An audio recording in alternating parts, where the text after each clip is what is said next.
情けねえ。二度も俺はお前をちくしょう。俺にもっと力があれば。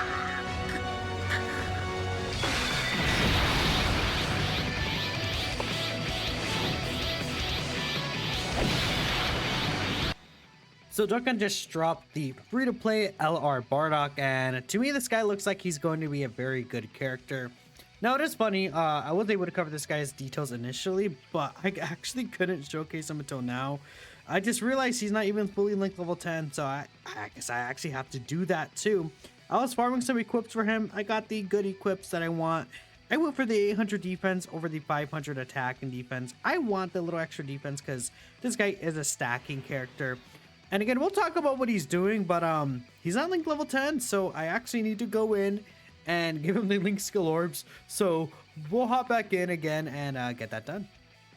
All right, this time we're actually able to find a Vegeta friend outside of another random red zone, right? I mean, we were going into the Goku Story Goku Black one, which is not an easy red zone, but I'd rather something like this. I guess the only issue is that Tech Gogeta should be fine here, but yeah, I mean, if Tech Gogeta straight up dies, that'd be a little funny. He has type disadvantage, but pretty sure with the 70% reduction, that's fine. Okay, we'll talk about what Bardock's doing here. So, Super Saiyan Bardock here.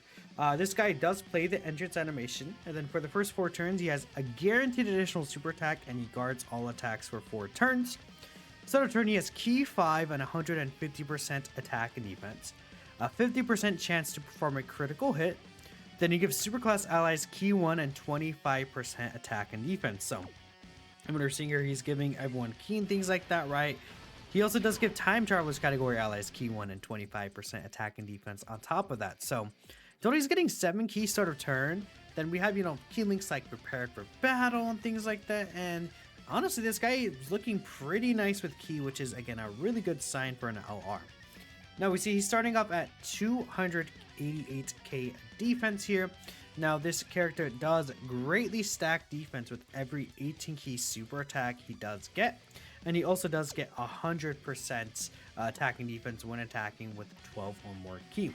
So, again, we'll go ahead and grab, I guess we'll just get these with the Gogeta right there. We get a little bit of an attack boost. If Gogeta doesn't get super before he supers, yeah, we should be fine regardless here. So we got some pretty decent links activated too. If there's another superclass ally attacking in the same turn, he also does launch an additional attack that has a 70% chance to be a super. So, I mean, we're going to get potentially 4 super attacks here. As you saw, I have 17 additional, so it's a really good chance that we're going to get the last additional there, so that should work out pretty nicely. And we'll see what Bardock's damage numbers is. Again, I'm not too sure if he's going to be hitting super hard without one part of his passive. And, as when we get that part of the passive, we'll talk about it. But for now, let's see what he's doing. So he's doing a 13.8 million attacks, I hear. So now we got the defensive stack. Here's the guaranteed additional super. Now his 12 key super attack does actually stack attack by 30%, gives him a 50% defense raise to the turn, and he greatly lowers attack. So he's also giving a debuff too. So, okay, let's say this situation, he did get 150% defense in total from supering. So he's actually at 1.4 million defense already here. And that's just with 1 stack available, no defensive support or anything like that. And of course, as a character that is stacking over time, he'll get stronger and stronger. Now, one last part of his passive that you're going to see a lot of the time, I think in more events than people think, is this last part where when he's facing a Wicked Bloodline or Transformation Boost category enemy, he does actually get 120% attack and then 30% damage reduction. And the thing about that is that will also activate with any, that'll activate permanently for the rest of battle is what I want to say. So let's say turn 1, you're fighting a Frieza, and then for the rest of the fight, you don't fight another Wicked Bloodline or Transformation Boost enemy. it doesn't matter because these are permanent buffs that he keeps throughout the entire fight. And I think that's something that a lot of people saw this restriction, weren't really a huge fan of it, thought it was a very bad restriction. And you know, I think if it was by itself, it would still be okay because we have a lot of transformation boost enemies. The Topo in this fight is transformation boost. The Jiren in this fight is transformation boost. We have the Super Saiyan Blue Goku. He's a transformation boost enemy because it's the transforming Blue Goku. We have the, again, festival battles. A lot of those phases are transformation boost, but I think where that really helps is the festival battles because, of course, you know, at the very end, these bosses are not transformation boost category enemies. But since he keeps these buffs permanently, once he does face that transformation boost enemy, he'll have the 30% reduction throughout the entire fights. So again, that's going to be a really, really useful ability for him to have. Now, in this event specifically, I believe you don't fight a transformation boost category enemy all the way until the very end. Because again, we have this phase, we have the Catopesla phase, Ribrianne, but I don't believe any of those 3 cards specifically do fit the transformation boost category. And I guess I should be able to double check by popping into the database real quick here. If y'all, I mean, again, we're just watching these super attacks right here from the transforming Vegeta here, which I think that's the one issue about this Bardock I guess we could bring up really quickly. He doesn't have a 220%. He doesn't have a 200% team that I really like to run him in besides this team really. So that's actually, no, Ribrianne is transformation boost. And so it's kind of plus though. Okay, so like throughout this entire fight, basically besides Monoboto Megata here, he will have his passive up, so that's going to be really cool. He does not really, I mean, Saiyan Lineage is another key link that he's getting here, but I'll probably let Bardock just stack, I think in this turn. We'll let him get another stack here. So he's at 413k now.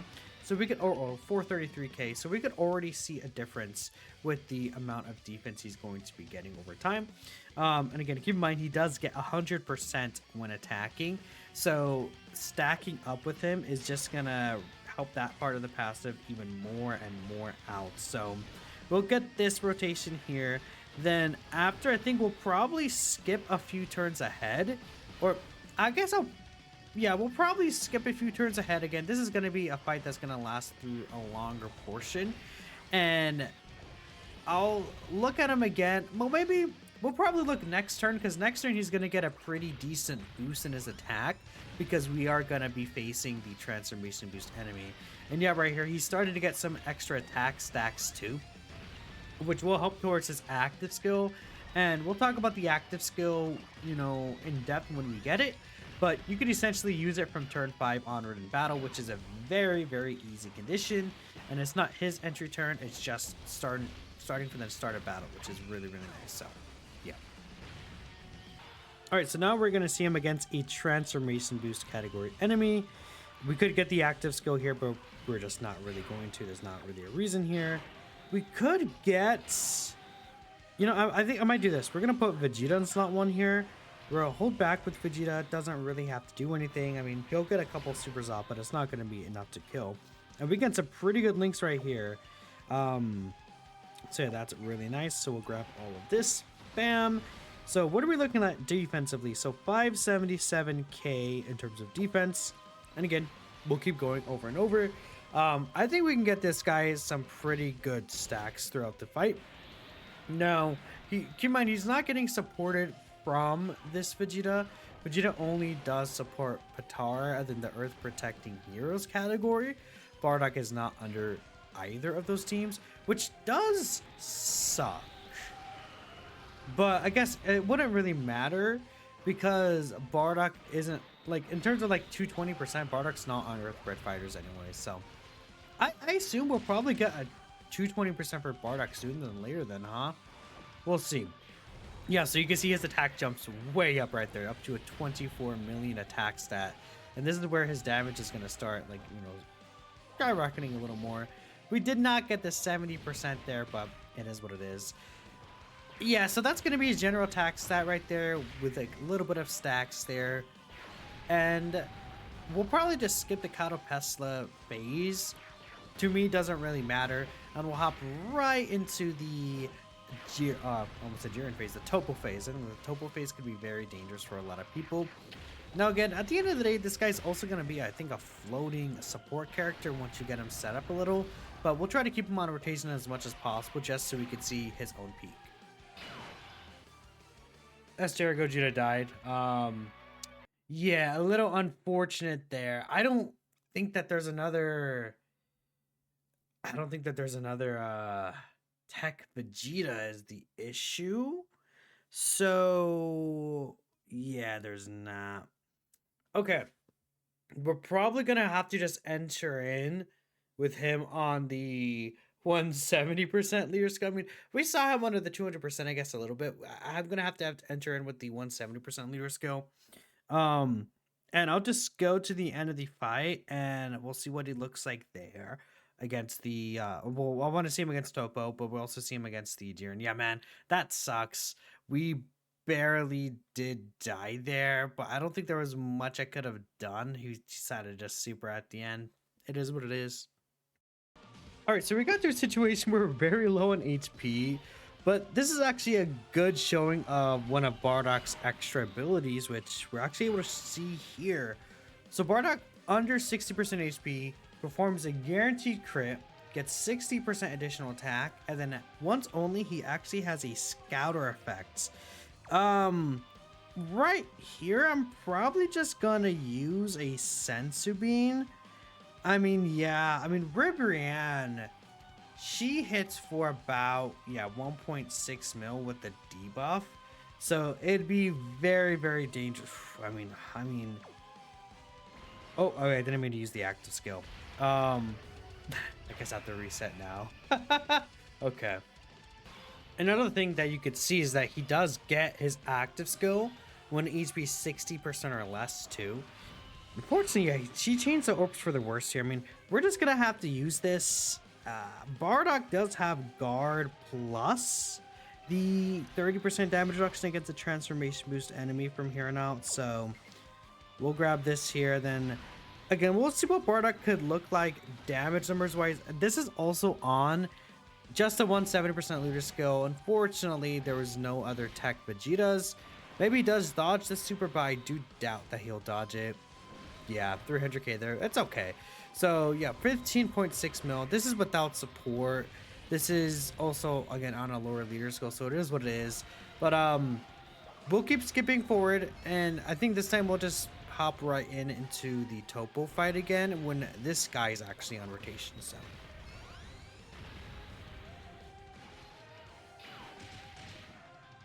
all right, we're back here. I don't know where Topo is gonna super attack. We have Path to Power Kid Goku's damage reduction support here, which, will be pretty cool. We can get some extra stats for him. Bardock's at 600k defense. I mean, right here, I don't know if he's really stacked enough to live a super in this, scenario specifically. I assume Vegeta should be fine with the 78% reduction. He's had no stacks, though. Yep, he was fine right there. A lot of that was because of the extra reduction Path Power Kid Goku's giving. It definitely does matter. And, yeah, Bardock is not going to be a slot 1 character outside of his active skill turn. But I do think that once we use that active skill, he'll be looking really, really strong defensively. And I guess, I never really talked about the effect of the active skill. It does give him 318% defense for the turn. And it does actually do an attack as well. So all in all, that really helps out. Yeah, again, 18.5. We're definitely noticing the lower numbers just because at this point he's not getting the amount of defensive or offensive stats just from the leader skill anymore. But what does he do against Topo normal? Double digits. Okay, that is good still, right? He did raise Topo's attack a little. Topo does also raise his attack for the turn on a super attack effect. His normals definitely don't hit weak. Like, his normals are hitting for a decent amount of damage, which, again, whilst we're getting the extra reduction from Path to Power Kid Goku, I think that Bardock, he gets quite a bit of defense once he actually attacks. So we'll see when we come back again this next turn. Now, S-Tier Gogeta could be in trouble. So yeah, S-Tier Gogeta here, it's not going to be looking hot. I might just actually transform into Vegito.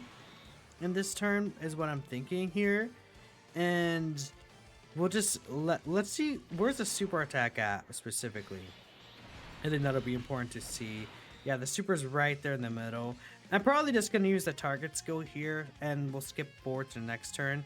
So I also bring up Gogeta. Maybe we can get Gogeta's active skill, but I kind of doubt that a little bit, to be honest. So we'll use all of these here, and I'll just come back around once we could actually get, you know, Bardock on rotation one more time.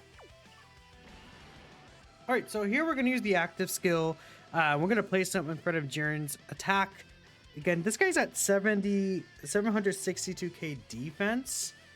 With just a 30% reduction, and even with the type advantage, I'm pretty sure the normals would actually do some pretty decent damage to him. But, I mean, once he super attacks, yeah, I don't think, yeah, because the super is for 5.7. That's an issue, I guess, where we could see Bardock on this 170% team. The stats outside of his active skill may not be high enough to tank supers, but once we use this active skill, he's gonna get a really huge buff. So let's just get it out of the way right now.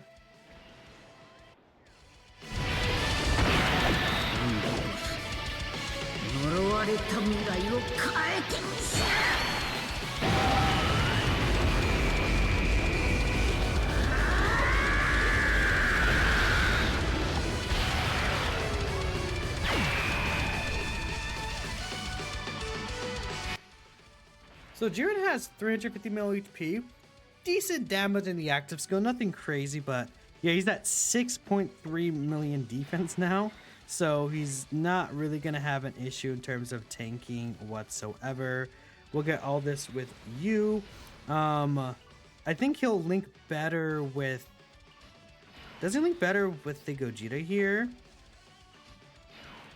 Actually, he links better with the Goku anyways. So we're going to transform Super Gogeta. And, well, actually, I didn't mean to play this, but I guess we're playing it now. We'll probably keep the Goku out, because I don't want to, I mean, if I could get a turn with the Super Gogeta active in this run, that'll be really good too. And then after this, we'll go into the Battle Hardened Foes fight, and we'll see what he's able to look like in that fight specifically too. Now, of course, I mean, with the 30% reduction, Bardock's going to be quite literally invincible here, so it's not going to be an issue. So Goku's at 679k with the 40% reduction. Actually, I think he takes damage from these normals, does he not? That could be quite dangerous, so I might do this here. It's the same attack, right? Yeah, it's the same attack, so we'll actually do this here. We'll let Gogeta super first. And then Goku at the ends, again, he'll be in a little bit of an issue, a little bit of trouble, but it won't be like he's not going to get one shot from a normal here. Bardock and the Tech Gogeta should be fine themselves, so we're missing out on getting 24 key in total, but it's okay, right? You know, Bardock doesn't necessarily have to be at 24 key for any part of his passive here. So 17.6 mil attack stats, definitely not crazy, but let's see. Again, just showing him tanking the super here. I mean, we already know he's going to eat the super attack for double digits on this turn, but maybe next turn we could see him with a super, maybe with the Gogeta active. Again, just to get this on video, because the point is you stack up with this guy, then at the end of the fight, use the active skill if a super attack is aimed against him maybe, and then he just eats it just fine. And especially with this guy being a floater, him having the active skill in these fights, it'll make it easier for him to not have to worry about stacks as much. So I think that's a nice little addition too. So I think he's too close to dying, so I'm not actually going to use the active skill from AGO Gogeta. Tech Gogeta, I mean, okay, well, his scouter and damage reduction is gone now, isn't it? AGO Gogeta does not, I don't think he kills here. He could kill here though, can he? I'm just worried about like a Tech Gogeta in terms of tanking these normal attacks, or at least living them. I mean, he should be fine, is what I'm assuming here. It would be really funny if Tech Gogeta was like, no, actually, I'm dead here. Sorry to say. If I use this, we'd be looking really good here, but yeah, no, I don't think I'm going to, just because I think I'll straight up kill. So yeah, Tech Gogeta, please don't instantly die. He should be fine, right? Oh yeah, never mind. Wow, I'm kind of stupid for. Sorry, my goat. Did he still have his 80% reduction? I thought I would have been run out, but I guess we still had one more turn of it. Okay, so we're fine then for sure. Yeah, Bardock doesn't kill, if I'm not mistaken here. So as long as Bardock doesn't kill here, which I'm pretty sure, I don't think he has the damage capabilities to finish turn off. I just want to see Bardock without the active skill. We're getting a little bit of Kid Goku support. This is the 5.7 mil super, so even though he's type advantage, it'll just be nice to see what he does here without the active skill on a 170% team. Give me one more super here. We got the hidden potential system normal, unfortunately. So yeah, there's the normals that he's tanking here, which is fine with me. I think that's like, if he wasn't taking normals here, then he's straight up sucks. But let's see. What does he take? 38k? I mean, yeah, that's without the active. And I mean, with type advantage, still pretty good though, honestly. For what he's doing as a free-to-play character, I'll definitely take that. That's again without the active. I think if he wasn't type advantage, we probably would still live, but we would take a lot of damage. If not, we could definitely have died potentially, but I like what I saw right there. So okay, we'll move on to a short fight. Probably, I mean, I'm thinking battle hardened formidable foes, the stage 10 against the Kefla and stuff like that, but maybe I'll move into the blue Goku fight. We'll see. So here we are in this battle hardened formidable foe stage 8. This is going to be a really good stage for him because all the enemies here are transformation boost enemies for the most part. So yeah, we could just probably start things off by doing this. I think could we slide Bardock slot 1? I think, I mean, Kefla hits so hard to starting off. She hits 2.8. The starting off is really crazy. So I don't know if I should do that. I mean, it's probably our best choice here. I mean, yeah, with how the rotations worked, I mean, we have multiple slot 1 options that just didn't actually, well, actually, we don't really have a lot of slot 1s. Maybe this just wasn't the best build per se to start things off here, but if in worst case scenario, I'll just bring Super Saiyan 4s on here.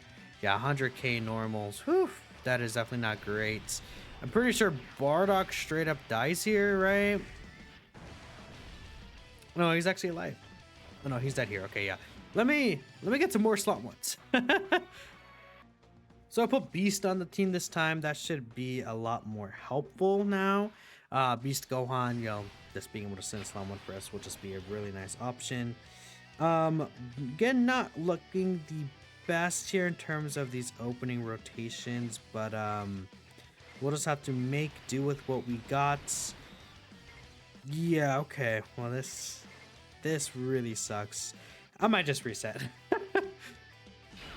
So the reason why I brought S tier Namek Goku is this. We can get some shenanigans done. We get getting Bardock Scouter. His active skill can be activated just instantly, right? Things like that, you know, by keeping a consistent HP condition. We could even get just Bardock's again active instantly right here, which is really funny. But for now, we'll just keep things as they are. I mean, the gods aren't gonna take damage here. We'll grab all of these with you, and then Tech Super Saiyan Goku. We'll just grab this. I'm gonna try and stay at this HP threshold so we could just have a little bit of fun with Bardock, and next turn or the turn after we could try to take advantage of his active skill. Now Bardock in this stage, I think is going to be a really good option. Just probably ideally you flow him around is what I'm thinking, and if you're running the S tier Namek Goku, you could get his active skill on any turns he shows up on. So you could have his guard plus the huge active skill buff, and then he's actually also greatly lowering attack on his 12k super, which he will do one of them guaranteed, right, with the intro, and then the other one will be 70% chance just built in. So, you know, I think he has some tools here for this fight. And especially, again, if you're running that Goku, like I brought up like multiple times already in the same sentence, but he's going to be really good for this Bardock to allow him to get his full passive just like right away. And bam, yeah, okay. And now here's the Great Lowering Attack, which we didn't really need here, but well, there it is right there. Bam, we get some extra stack, and yeah. Now here we are, we can get a nice active skill turn again. Very, very hog, so this should be doing some decent damage, right? Nothing really crazy, but there that is. Yeah, we actually got a health bar out of the way. We probably just straight up kill here anyways. We'll put, I think, Bardock in slot 1. I don't know if we're gonna miss out. Yeah, we're missing out on Shattering Limit, but I don't really think that matters. I want to have Bardock here in this slot 1 spot. Yeah, so he's at 3 million defense with the guard and then the extra damage reduction of 30%. So it's gonna be pretty tough to kill this guy actually in these small stages, right? I mean, Kefla can do very close to 4 million damage on her super, but yeah, especially if she doesn't super me first, it's kind of GG's for Kefla here. I'm pretty sure she's just gonna be straight up dead before we even get to the end. And we're gonna even start debuffing her on this turn, so yep. I mean, Bardock's looking quite good here. I'm not sure if there's much, like, I was gonna say I'm not sure there's much else I have to show, but to be fair, in the very, very final part with Jiren, this guy probably just gets owned a little bit. Depending on if you're not able to, I don't know, maybe stun the actual Jiren fight or anything like that. Because he will do crits. And I'm not sure if type disadvantage would matter there. But with these crits that Jiren does, you want characters that have a lot of damage reduction. And I'm not sure Bardock's 30% reduction is going to be good enough to really circumvent the issue that could happen here. S-tier Namegoku actually will get the finishing job here. He should do enough damage, which is going to be really cool. I mean, could Bardock live the Ribrianne super? Oh, wait, is he not going to do enough damage here? He's not, actually, so he's going to be dead. Oh, well, that's fine. Oh, we didn't have the dodge before? I guess he never activated his dodge, which is a little interesting, but I mean, sure. I mean, if he never activated it, that's fine with me. I guess we'll just keep going a little bit. I mean, there's not really a reason to stop per se, especially because the next fight is the Ribrianne fight. I mean, if we can get a turn where Bardock is like living the Ribrianne super with his active skill, that would be pretty sick, but I'm not too sure how. Yeah, that should happen though. If we get S-tier Namegoku out, which actually I don't know if that's gonna happen, unless I sabotage. We're definitely not putting Bardock slot 1 here, by the way. Just realized. I mean, I could do a task, but like that's stupid. Like Bardock is not the character you're gonna be putting slot 1 in this turn, so we'll grab this forward here, so I can make sure I grab. I mean, I just want the rainbow orbs with you, so that's fine. Bardock can attack lower here, so that's going to be really useful for Path to Power at the end, and that'll be useful for the next rotation too.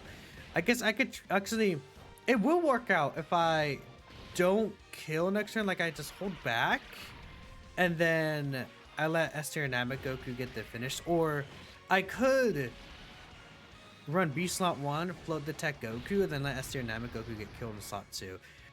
We're gonna plan some shenanigans out so we could see what Bardock will do against Ribrianne Super with his active skill up. I'm pretty sure he will still die though. I don't think he has that much defense, but we'll just have to wait and see, right? And we'll just see like Bardock doing a little bit of an attack stack here as well, just because. I mean, if they super him, this Ribrianne, Kukutsu, and Rosie do hit for close to like 3.4 mil, so I think it will be good to see them actually super attack him. I don't think they super attack this, and I've been yapping. I can't lie. So because I've been yapping here, they could have potentially just supered us already. And all our gods are obviously going to do like a billion of their own super attacks too. So there that is. I mean, we'll see. I mean, if you want a super Bardock, that would be really cool. If you super Path Parked Goku, we might just be dead too. So we gotta, I guess, keep that in mind. We might just be straight up dead. The greatly lowering attack can go a pretty decent way though. It will help. All right, give me one more, buddy. You got this. And you did not super here. They might have supered already, so we'll skip forward. All right, well, it sucks. Beast actually just straight up killed, so it is what it is. This is actually not too good for the gods here. If the gods just get supered, they are getting obliterated. I think Bardock and both the Tech Goku will actually be fine though. Bardock, once he super attacks, yeah, he'll be good. And we're gonna start getting some attack debuffs off too. Just don't super the gods here and we'll be fine. So Ribian hits for 4.5, but on the second turn, she will actually hit for 9. So what I want to happen is, well, okay, we know she has a cooldown of 10 attacks. Supering Bardock here would be really good for me, because then I could essentially maybe predict where she's gonna super the following turn. And I'll just put S tier Namek Goku slump 1. We can get Bardock's active skill, and then bam. Now, because Bardock will be type disadvantage, because he's not gonna have his guard up at that point, huh? Because he only has his guard for the first 4 turns, and you know, obviously by the time he comes back around, it's going to be turn 5, so that's gonna be already gone. All right, W debuffs Bardock. Yep, he got another one of these. Let's see the hidden potential system, man. No hidden potentials. Please super right here. Oh, dang, okay, that sucks. Oh well. I'll try to figure things out, right? I want Bardock to get supered, man. Just at least one more time. This is just extra. I think we already saw a good majority of what he's able to look like in some of these fights. And again, it is unfortunate he's not under 220% leader skill. I mean, under the 200% leader skill, I liked what he's doing, but the reality is that if you're gonna run him under a team, it's gonna have to be like under a 170% leader skill if you're gonna run a very competitive team in these harder fights. Like, you can't really run transforming Vegeta team in this fight specifically. So Ribian is actually supering right there. So what I might do is I'm gonna let her attack a few extra times before, yeah. So we'll let her get some of these attacks here, and then we'll let Esther, yeah, because actually Esther Namek Goku wouldn't kill anyways, right? So we're just gonna make sure we do that, this, and then let's try to avoid Path Parked Goku doing too much damage, and we'll see. Hope again, fingers crossed Ribian doesn't super, but she shouldn't super here because she supered the last. Yeah, no, the last attack was a super attack. Okay, we should actually. This works out. This works out. So the super's right in the front. I mean, I'm gonna be real. I do not think Bardock lives the super right in the front. It's just like, based off of the defense he's gonna have with the 30% reduction. 4 mil, yeah, no. With type disadvantage, this guy is not living that super, bruh. I mean, it's a 9 mil super, but it would actually take double digits from the 4 mil super, for sure. But if he had his guard up, he would do very well there, but you know, this super just hits way too hard there, so it is what it is. I mean, we would kill him regardless, like the LR gods and stuff, so I think I'm gonna end the video here. We saw him in red zone. I think, you know, stacking up a lot. I'll do a separate video for him in the battle hardened formidable foes, and we'll see what you could do in that event, but let me know what y'all think. I'll catch you guys in the next video. Peace out.